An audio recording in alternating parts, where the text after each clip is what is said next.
Hello everyone, Ariam here, and welcome back to another episode of Extinction Event. Today, we're talking about the Amazon river dolphin, also known as the pink river dolphin. A pink dolphin might sound adorable without seeing this animal, but I actually find this thing a little unsettling.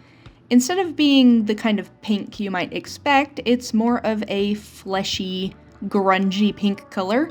Combine that with its extra long, thin snout that doesn't resemble too many other types of toothed whales, and this thing is a little freaky looking, in my opinion.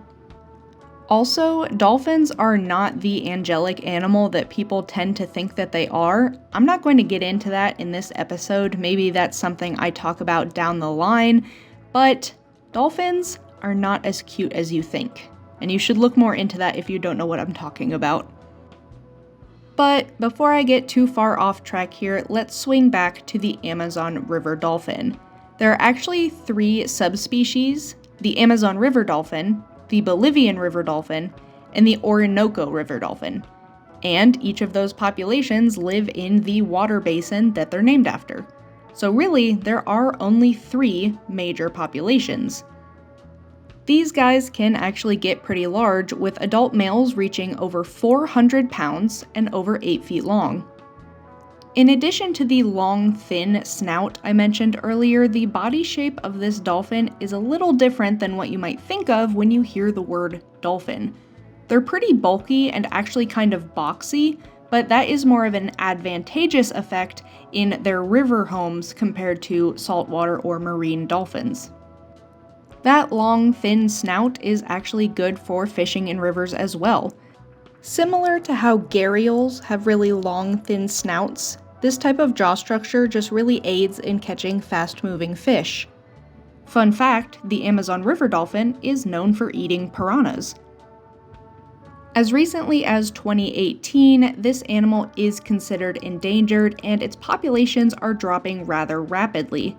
There's several reasons for this. One includes bycatching, so when big nets are thrown into bodies of water to catch other animals, these dolphins get swept up as well. Also, damming different parts of the rivers they live in, as well as pollution, impact their ability to travel and navigate through the waters.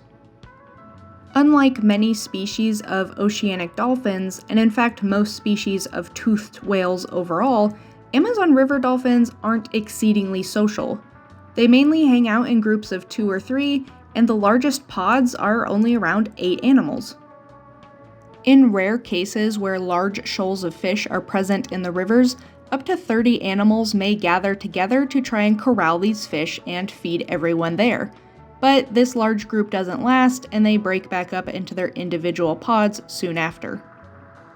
It's pretty difficult to find an exact measure of how many Amazon river dolphins are left in the wild because of the murky waters that they live in, the fact that they don't live in large pods, and a variety of other factors like, well, the wilderness of the Amazon River, but it's estimated that there are at least 10,000 animals left in the wild, which is pretty good compared to some of the other animals in this series.